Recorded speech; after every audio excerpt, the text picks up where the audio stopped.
प्रभु यीशु मसीह के नाम में सबको जय मसीह की शालोम। प्रभु का धन्यवाद करते हैं आज के इस दिन के लिए। प्रभु के अनुग्रह से हम इकट्ठे हो सके। आइए हम परमेश्वर के वचन में से वचन 27 1 पद से 5 पद तक पढ़ेंगे और उसका अध्ययन करेंगे। यहोवा परमेश्वर मेरी ज्योति और मेरा उद्धार है, मैं किससे डरूं? यहोवा मेरे जीवन का दृढ़ गढ़ ठहरा है, मैं किसका भय खाऊं? जब कुकर्मियों ने जो मुझे सताते और मुझे से बैर रखते थे, मुझे खा डालने के लिए मुझ पर चढ़ाई की, तो वे ही ठोकर खाकर गिर पड़े। चाहे सेना भी मेरे विरुद्ध छावनी डाले तो भी मैं ना डरूंगा। चाहे मेरे विरुद्ध लड़ाई ठन जाए, उस दशा में भी मैं हियाव बांधे निश्चिंत रहूंगा। एक वर मैंने यहोवा से मांगा है, उसी के यत्न में लगा रहूंगा कि मैं जीवन भर यहोवा के भवन में रहने पाऊं, जिससे यहोवा की मनोहरता पर दृष्टि लगाए रहूं और उसके मंदिर में ध्यान किया करूं, क्योंकि वह तो मुझे विपत्ति के दिन में अपने मंडप में छिपा रखेगा, अपने तंबू के गुप्त स्थान में वो मुझे छिपा लेगा और चट्टान पर चढ़ाएगा। हालेलुया। प्रभु का धन्यवाद हो इस वचन के लिए। यहोवा परमेश्वर मेरी ज्योति और मेरा उद्धार है, मैं किससे डरूं? मेरा परमेश्वर यहोवा परमेश्वर मेरी ज्योति है। क्या है जी? ज्योति है, रोशनी है, लाइट है। प्रभु यीशु मसीह ने भी कहा, मैं जगत की ज्योति हूं। ज्योति का हमारे जीवन में क्या महत्व है? क्यों जरूरी है ज्योति, ये रोशनी, ये लाइट? क्योंकि ज्योति हमको सही रास्ता दिखाती है। सो परमेश्वर कहता है, मैं तुम्हारी ज्योति हूं, मैं तुम्हारी रोशनी हूं। कई बार हम अपने आप को परमेश्वर से ज्यादा बुद्धिमान समझ लेते हैं, और तब क्या होता है? अपने आप को हम ऐसे मार्ग पर ले चलते हैं जिसमें हम परमेश्वर के साथ साथ चलने के बजाय, परमेश्वर की इच्छा के केंद्र में रहने की बजाय हम परमेश्वर से भटक जाते हैं। परमेश्वर हमारी ज्योति हो, कहता है मैं तुम्हारी ज्योति हूं। यहोवा परमेश्वर मेरी ज्योति है। उस पर विश्वास करते रहें, उसके वचन में बने रहें, उसकी हजूरी में बने रहें, तो वो अपनी ज्योति हम पर चमकाता रहता है, प्रकट करता रहता है कि कौन से मार्ग में चलकर हमारी भलाई हम देखने वाले हैं, कौन से मार्ग पर चलकर हम परमेश्वर को महिमा दे सकते हैं, कौन से मार्ग पर चलकर हम दूसरों के लिए बरकत बन सकते हैं और हमारे लिए भी वो मार्ग आशीष और बरकत का कारण है।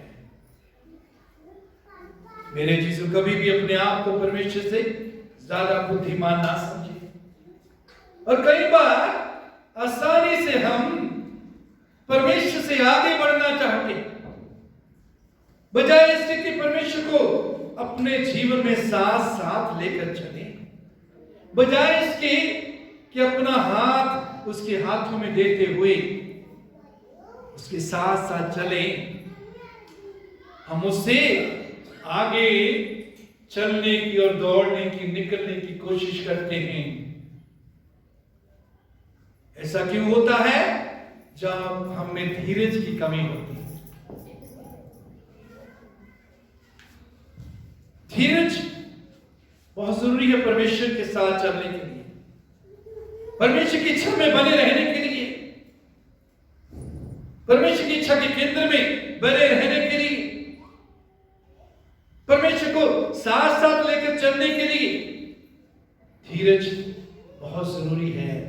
धीरज में हमें सहना है, धीरज में हमें परमेश्वर के समय का इंतजार करना है। जब धीरज से बात जोड़ते हैं, परमेश्वर अपनी ज्योति हमारे मार्ग पर चमकाता है, हमारे हर कदम पर दिखाता है कि हमें आगे किस दिशा में अपने कदम लेकर जाने हैं।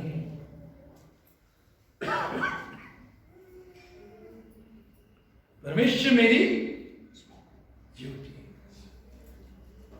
पुराने समय में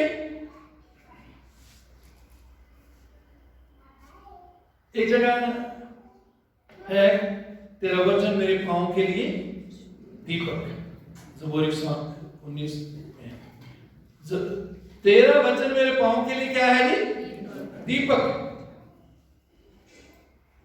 उस समय इस प्रकार के जूते होते थे जिनके ऊपर दीपक, किसी प्रकार का दीपक रखा जाता था, और रात को जब लोग सफर करते थे उनको ठीक रास्ता वो दीपक दिखाते थे।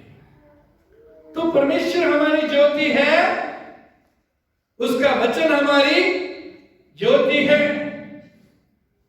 उसके वचन में बने रहे। वचन के द्वारा परमेश्वर अपनी ज्योति हम पर प्रकट करता है। उसका पवित्र आत्मा भी ज्योति है, आग है। वैसी आग, जो आग का खंबा जो है इस्राएलियों के आगे आगे रात को चलता था। दिन में बादल उनके आगे आगे चलता था और रात को आग का खंबा, पवित्र आत्मा। वो आग का खंबा पवित्र आत्मा को दर्शाता है। पेंतेकुस्त के दिन लगभग 120 पर जब पवित्र आत्मा उतरा तो हर एक पर आग की सी जीभें फटती हुई हर एक के ऊपर आग ठहर रही। पवित्र आत्मा वो आग है, वो ज्योति है। मेरे जीजो, उसको कभी भी शोकित ना करें, दुखी ना करें। जब पवित्र आत्मा की हम सुनते हैं, वचन में बने रहते हैं, इससे पवित्र आत्मा प्रसन्न होता है। जब हम वचन को तोड़ते हैं, वचन से दूर रहते हैं, तो पवित्र आत्मा को हम शोकित करते हैं। शोकित का मतलब है दुखी करते हैं। उर्दू में रंजीता करते हैं, इंग्लिश में grieve not the Holy Spirit. पवित्र आत्मा को दुखी मत करो, क्योंकि पवित्र आत्मा एक व्यक्ति है। क्या है जी? व्यक्ति है। उसकी भावनाएं हैं, वो हमसे बात करना चाहता है, हमारी अगुवाई करना चाहता है।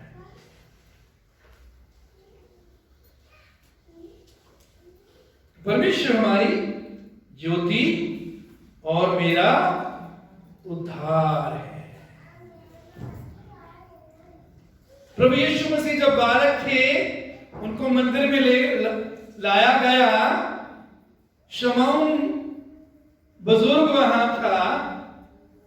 उसने यीशु को अपने हाथ में लेकर क्या कहा? मैंने क्या देख लिया है? परमेश्वर के उद्धार को देख लिया है। मैंने परमेश्वर के उद्धार को देख लिया है। यीशु हमारा उद्धार है, परमेश्वर हमारा उद्धार है। वो दलदल की कीच से हमको निकालता है, विनाश के खड्डे में से उठाता है।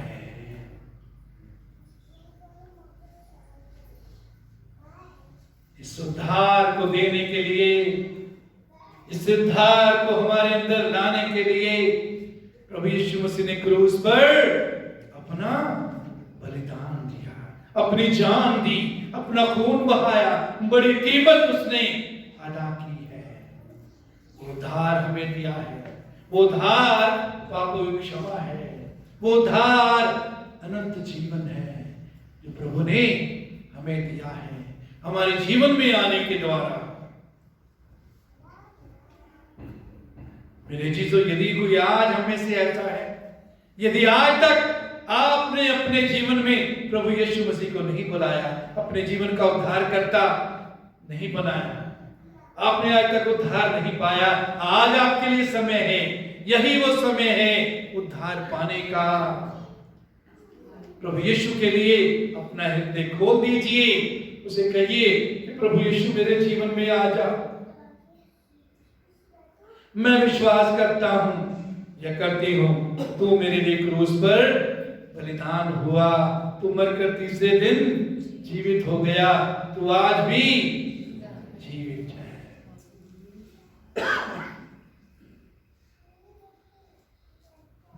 यीशु उद्धार है, यीशु उद्धार करता है।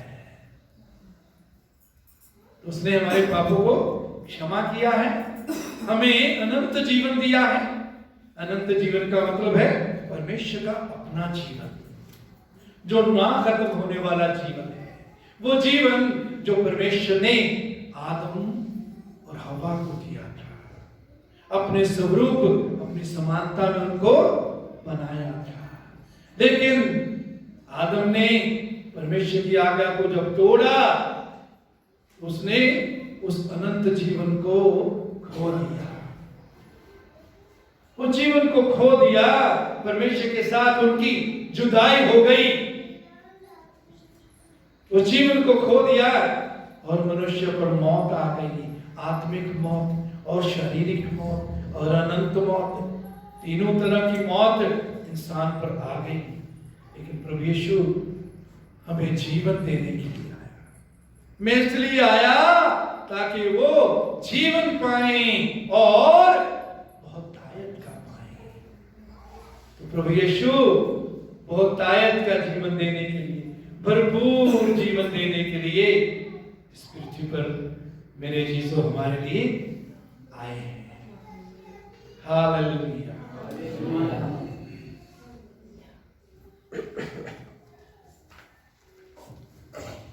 यहोवा मेरी ज्योति और मेरा उद्धार है, मैं किससे डरूं?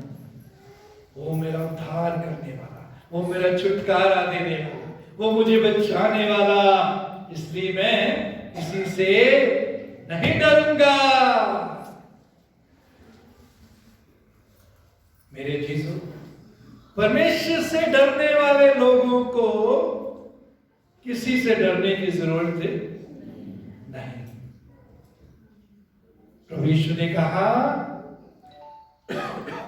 उनसे मत डरो जो तुम्हारे शरीर का घात कर सकते हैं, शरीर को नाश कर सकते हैं। उसी से डरो जो आत्मा और शरीर दोनों को नरक में डाल सकता है। परमेश्वर ने हमें भय का आत्मा नहीं दिया, प्रेम, सामर्थ और संयम का आत्मा दिया है। परमेश्वर का भय रखना है, डर रखना है। परमेश्वर का डर ऐसा नहीं जैसा मनुष्यों का डर होता है। मनुष्यों से अगर हम डरते हैं तो हम उनसे दूर भागना चाहते हैं, उनसे छिपना चाहते हैं। लेकिन परमेश्वर से के डर का अर्थ है परमेश्वर की ओर भागना, परमेश्वर से दूर भागना, परमेश्वर का भय मानना नहीं, बल्कि परमेश्वर की ओर भागना परमेश्वर का भय मानना है। तो यदि हम परमेश्वर का भय मानते हैं तो हम परमेश्वर की ओर दौड़ेंगे, उसकी नजदीकी में रहेंगे, उसकी सुनेंगे, उसकी इच्छा के केंद्र में रहेंगे। उसे कहेंगे प्रभु मैं तुझसे ज्यादा बुद्धिमान नहीं, तू मुझसे बुद्धिमान है, तू मेरी अगुवाई कर, जो तू कहेगा वही मैं करूंगा, जहां तू भेजेगा मैं जाऊंगा, जैसे तू कहे वैसे मैं करूंगा, क्योंकि मेरा जीवन तेरा है, मेरे जीवन पर मुझे कोई अधिकार नहीं है, मेरा जीवन तेरा है। ये वचन में लिखा है तुम अपने नहीं हो, कीमत देकर खरीद लिए गए हो, छुड़ाए गए हो।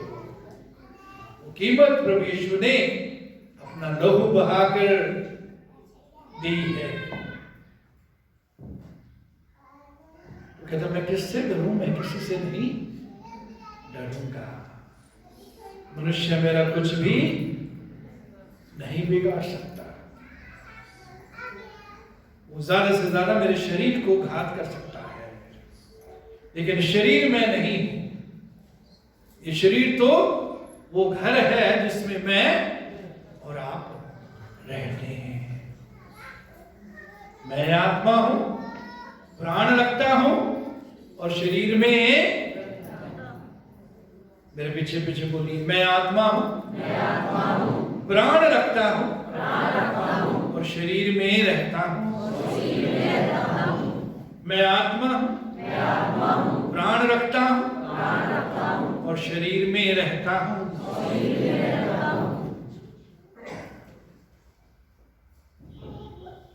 तो हम कौन हैं? और आत्मा को कोई मनुष्य नाश नहीं कर सकता।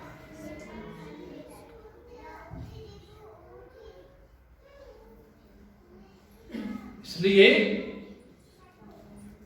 मैं किससे डरूं? मैं किसी से नहीं डरूंगा। हालात चाहे कैसे भी हो, हम ना डरें, प्रभु के आनंद में बने रहें।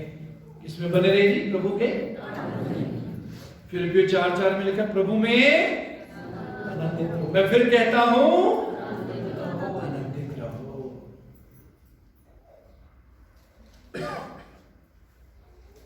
यदि दुनिया से डरेंगे, हालात से डरेंगे, मनुष्य से डरेंगे, तो आनंद में नहीं रह सकते, आनंद में नहीं चल सकते। और याद रखिए,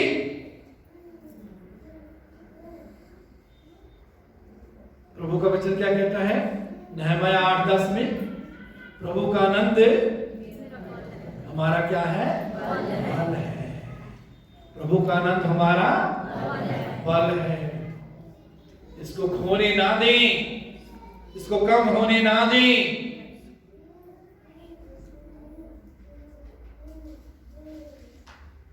यदि हालात आपको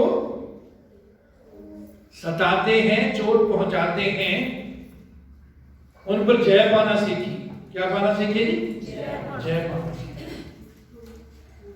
प्रभु के अनुग्रह से, उसके वचन के द्वारा, प्रभु की सहायता के द्वारा, उसकी आत्मा की सहायता के द्वारा हम हर प्रकार के हालात पर जय पाकर चल सकते हैं।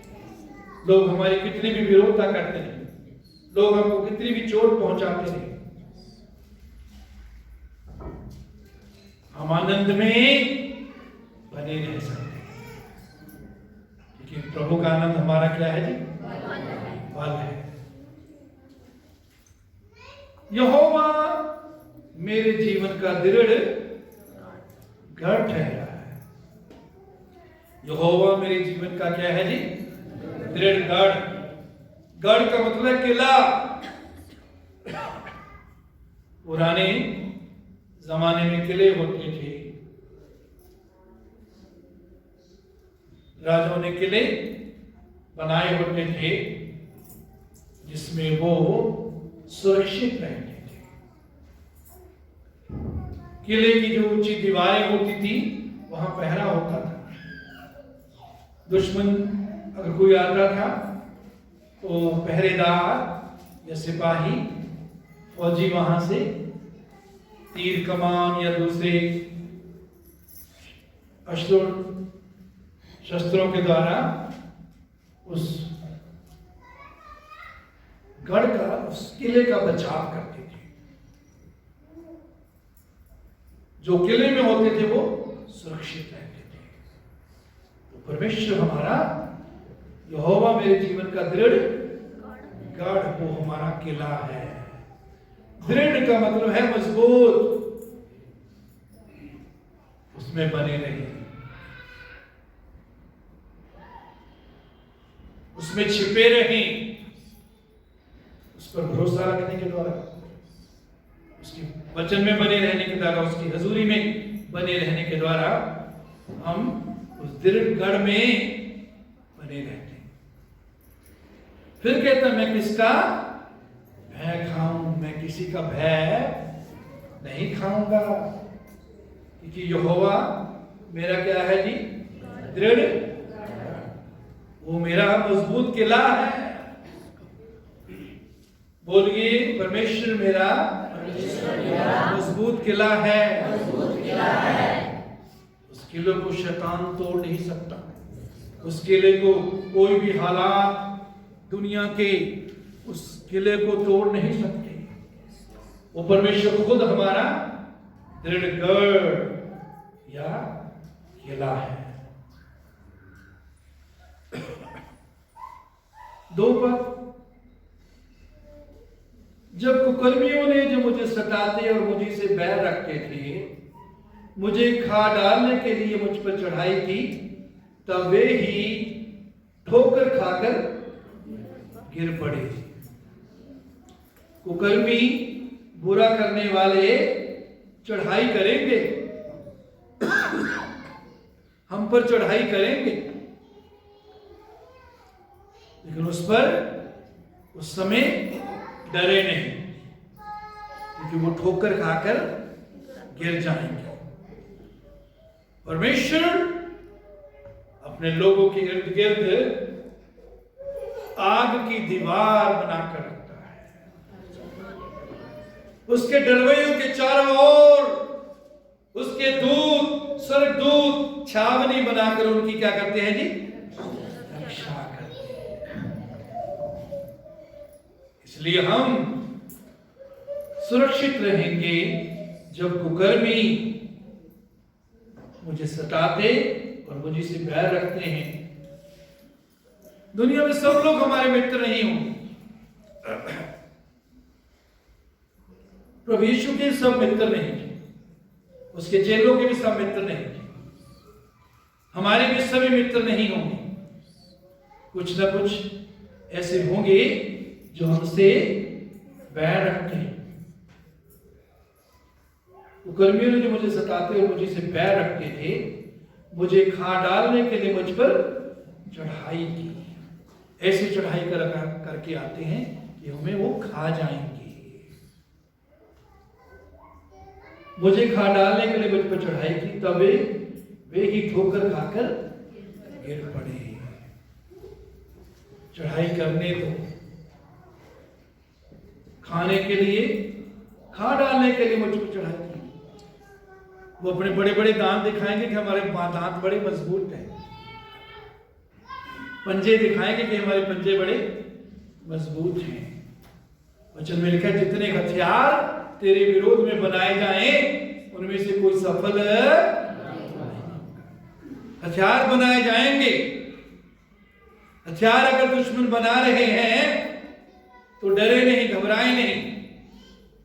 उनके हथियार आपके विरोध में सफल नहीं होंगे।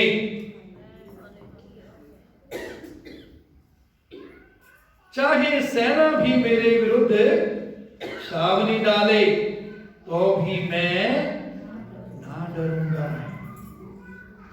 चाहे सेना मेरे विरुद्ध छावनी डाले तो भी मैं ना डरूंगा। यहां उसने, दाऊद ने ये नहीं बोला कि, ये नहीं बता कि कौन सी सेना, दुश्मन की सेना या उसकी अपनी सेना।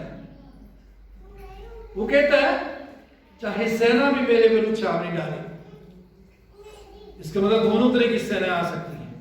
उसकी अपनी सेना, अगर उसकी अपनी सेना भी उसके विरोध में छावनी डालती है, उसके विरोध में उड़ती है, तो भी मैं ना डरूंगा। अगर दुश्मन की सेना खिलाफ आती है तो कहता मैं तो भी ना डरूंगा।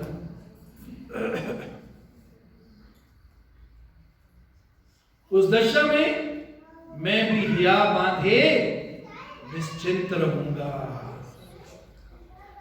जब सेना मेरे विरोध में कहता छावनी बनाए, उस दशा में भी मैं हिया बांध कर हिम्मत रख के निश्चिंत रहूंगा। जब चेलों को धमकाया गया, जब उनको धमकी दी गई,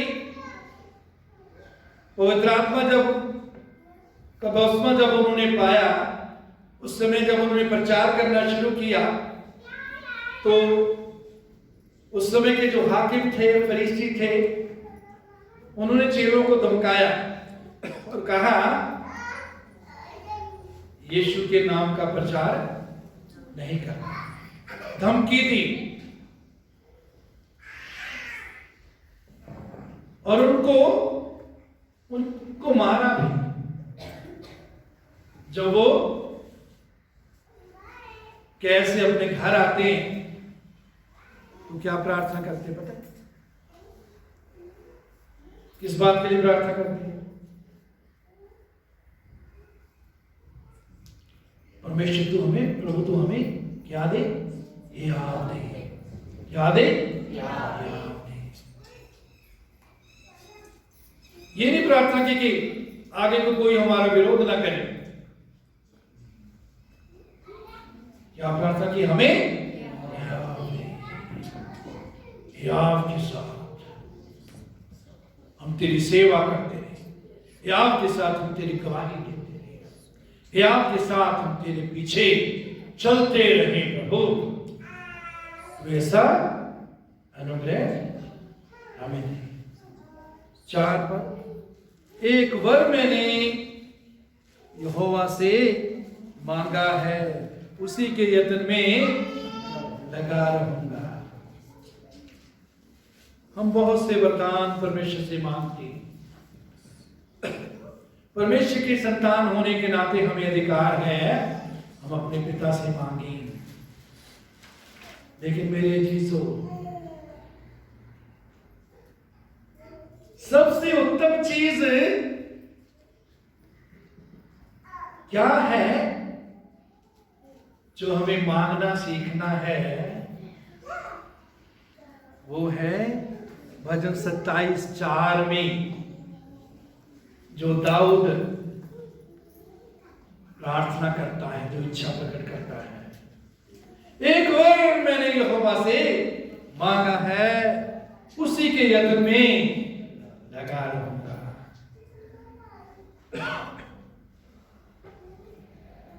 हमारे परिवार का प्रबंध करना, कई बार हमको चुनौतियों का सामना करना पड़ता है, मुश्किलों का सामना करना पड़ता है।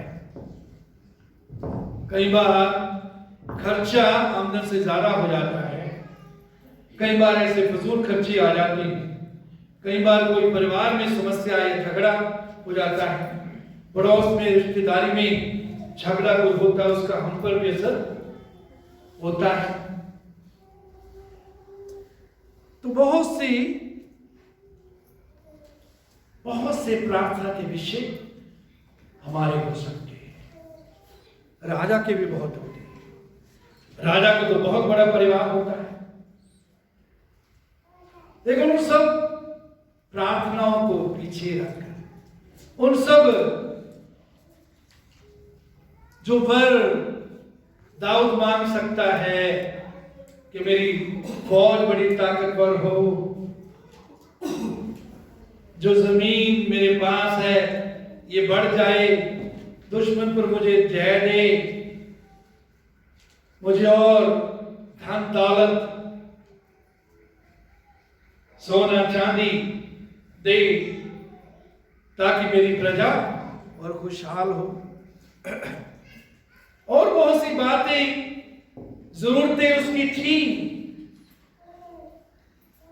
लेकिन उन सब से बढ़कर वो कहता है एक वर मैंने यहोवा से मांगा है। मेरे चीजों, एक वर हम भी मांगना सीखें परमेश्वर से, जिसको सबसे ज्यादा पहल दें अपने जीवन में, इस वर को अपने जीवन में पहला स्थान दें। वो वर क्या है कि मैं जीवन भर यहोवा के भवन में रहने पाऊं, कि मैं जिंदगी भर परमेश्वर के भवन में रहूं। मेरे चीजों, उस समय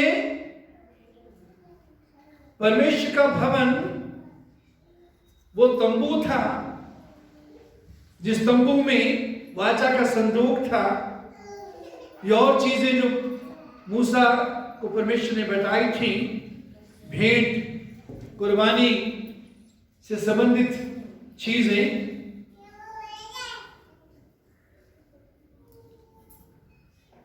इससे पहले कि बिल्डिंग बने, सुलेमान ने बिल्डिंग मंदिर वो बनाया, उससे पहले तंबू में परमेश्वर का भवन था।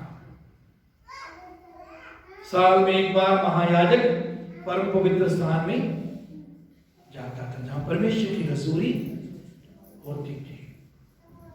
लेकिन मेरे चीजों, आज हमें यरूशलेम जाने की जरूरत नहीं।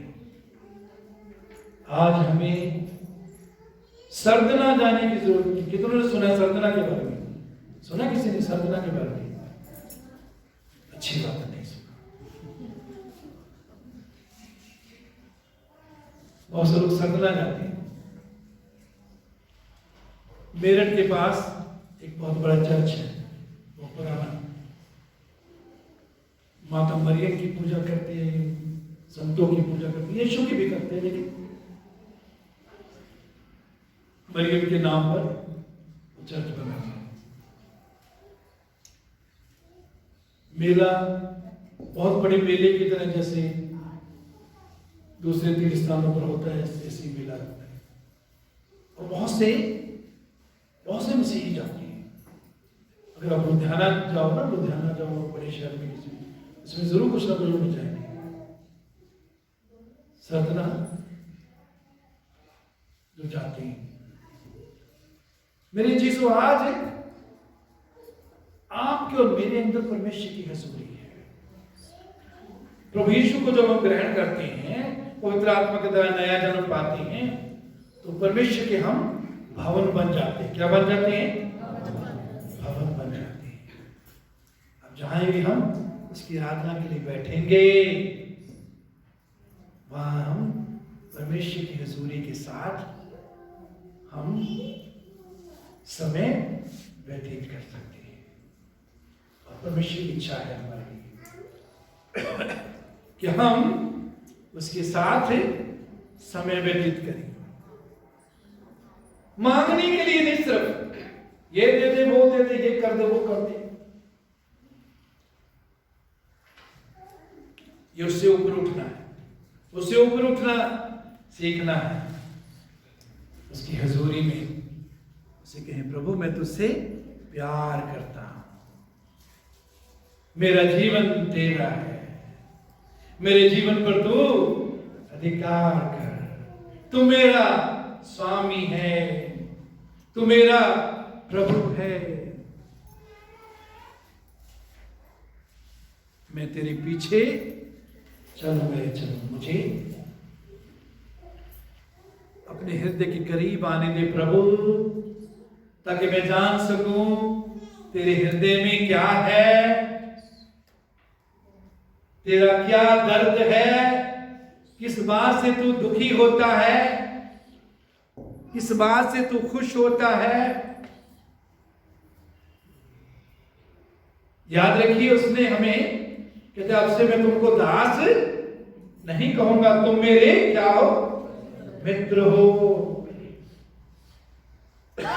मेरे अजीजों, मित्र होने के नाते प्रभु अपना हृदय हमारे ऊपर खोलना चाहता है।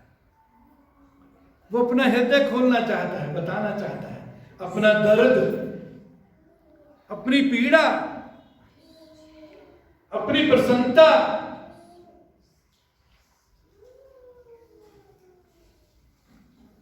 सवाल है क्या आज तक हम उसके मित्र बने? वो तो कहता है तुम और मेरे मित्र हो, अब से मैं तुमको दास नहीं कहूंगा। लेकिन बहुत से विश्वासी दास ही रहते हैं, मंगते ही रहते हैं, मुझे ये दे दे, वो दे दे, ये दे दे, ये कर दे, वो कर दे। उसकी हजूरी में आकर प्रेम से बातें करें, उसकी स्तुति करें, उसकी बड़ाई करें, उसकी महिमा करें। उसकी हजूरी में खामोशी से बैठे इंतजार करें। खामोशी में लगातार कुछ मिनट उसकी हजूरी में बैठेंगे। हो सकता है शुरू में समय लग जाए, आधा घंटा भी लग सकता है, घंटा भी लग सकता है, लेकिन बैठे रहे। फिर वो उसकी हजूरी प्रकट होने लगती है। हमारा हृदय उसके प्रेम से भरने लगता है, उमड़ने लगता है। मेरा कटोरा उमड़ रहा है। हम उसके प्रेम से इतना भर जाते हैं कि वो हम में से उमड़ता है।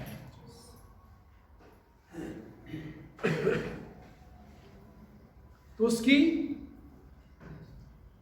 जीवन भर यहोवा के भवन में रहने पाने का अर्थ है उसकी हजूरी में रहना, जिससे यहोवा की मनोहरता पर दृष्टि लगाए रहूं।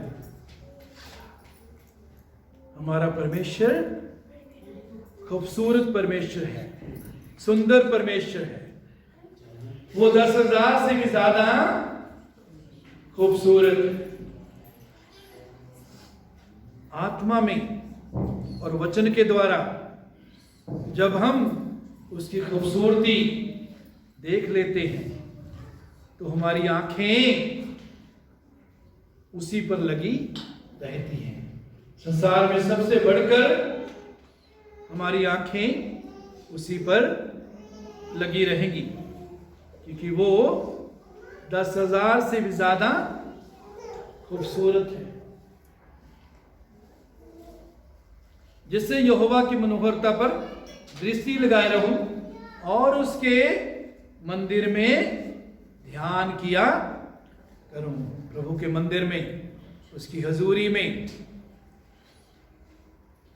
हम उस पर ध्यान करें, उसके प्रेम पर ध्यान करें, उसके अनुग्रह पर ध्यान करें, उसकी दया पर ध्यान करें, उसकी पवित्रता पर ध्यान करें, उसके हृदय पर ध्यान करें, उसके मंदिर में मैं ध्यान किया करूं। मेरे जीव सीखें उसकी हजूरी में आकर उस पर ध्यान कर। आइए प्रार्थना करें।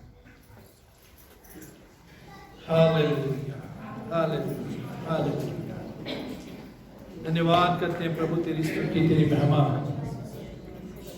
तेरी बड़ाई करते हैं प्रभु आज के इस दिन के लिए जो अपनी दया से तूने हमें दिया।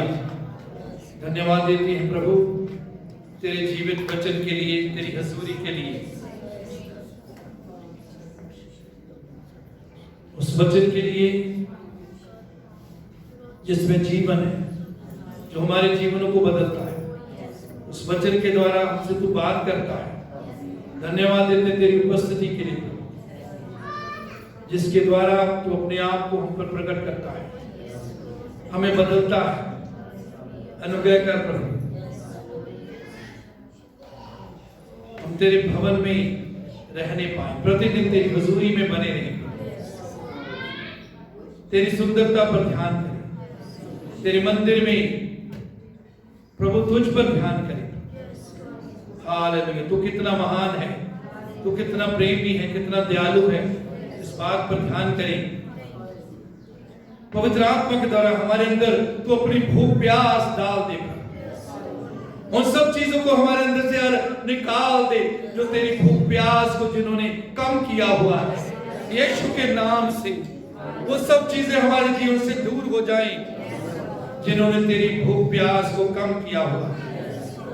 हे प्रभु, जैसे हरणी नदी के जल के लिए हाँफती है, वैसे ही हम तेरी हजूरी में आने के लिए हाँफें, वैसे ही हम तेरी हजूरी में बने रहें। तेरी हजूरी में खामोशी में ठहर कर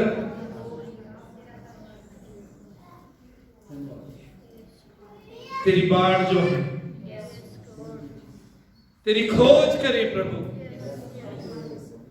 तू अपने लोगों पर प्रकट होता है, अपने आप बदलता है, अपने लोगों को बल देता है। धन्यवाद देते हैं आज के वचन के लिए। सब अजीजों को तेरे सामर्थी हाथ में सौंपते हैं, प्रभु यीशु मसीह के नाम से।